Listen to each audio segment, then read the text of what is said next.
Salut! À une semaine de Noël, je voulais vous raconter comment je suis devenu l'ami d'une femme formidable. Née à Paris en 1922, Geneviève Gauthier était de descendance américaine et russe. C'était à cette double ascendance qu'elle attribuait sa longévité. Son grand-père, qui était un ami d'Edmond Rostand, l'initia à la littérature. Elle devait garder le goût de l'écriture pendant toute sa vie. La Seconde Guerre mondiale obligea la jeune femme à se réfugier dans le Berry, mais elle parvint néanmoins à décrocher en 1943 une licence d'anglais suivie d'un diplôme d'études supérieures. L'année suivante, elle intégra l'état-major FFI de Sainte-Pazanne, ce qui n'avait rien d'évident pour une jeune femme à une date où l'Allemagne nazie n'était pas encore vaincue. Elle resta présente devant la poche de Saint-Nazaire jusqu'à la fin de la guerre. Elle épousa même un résistant. La guerre finie, elle devint interprète dans l'armée de l'air et partagea son temps entre la France et l'Afrique, et fut notamment témoin du processus de décolonisation pour le moins houleux du Maroc. Passionnée par l'aviation, elle passa son brevet de pilote à Beauvais et s'initia à la voltige aérienne sous la houlette d'Henri Giroux. Au cours de cette vie bien remplie, l'envie d'écrire ne la quitta jamais. On lui doit des recueils de poésie, des pièces de théâtre remarquées notamment par Pierre Loti, de romans à la découverte d'un monde oublié et sous l'aide du destin, des livrets d'opéra et même, à la demande de la chorégraphe Rosella Hightower, des arguments pour des ballets représentés sur plusieurs scènes de France, dont celle du théâtre des Champs-Élysées. Le reste, comme on dit, appartient à l'histoire. Les hasards de la vie firent échouer cette aventurière à Brest, plus précisément à Recouvrance pour ses vieux jours.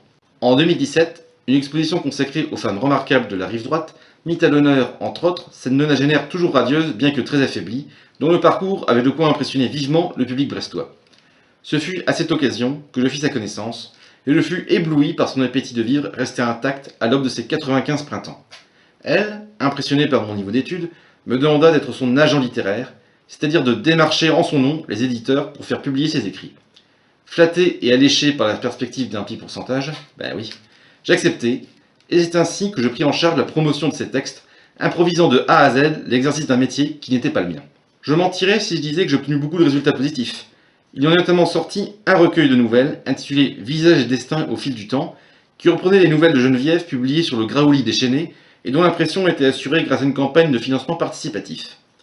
Le dernier texte de ce livre, intitulé Au Brésil, aurait pu ne jamais y figurer. Elle l'avait écrit alors qu'elle vivait déjà en EHPAD en s'inspirant des souvenirs d'une autre pensionnaire, et il ne figurait donc pas dans la maquette originale de l'ouvrage.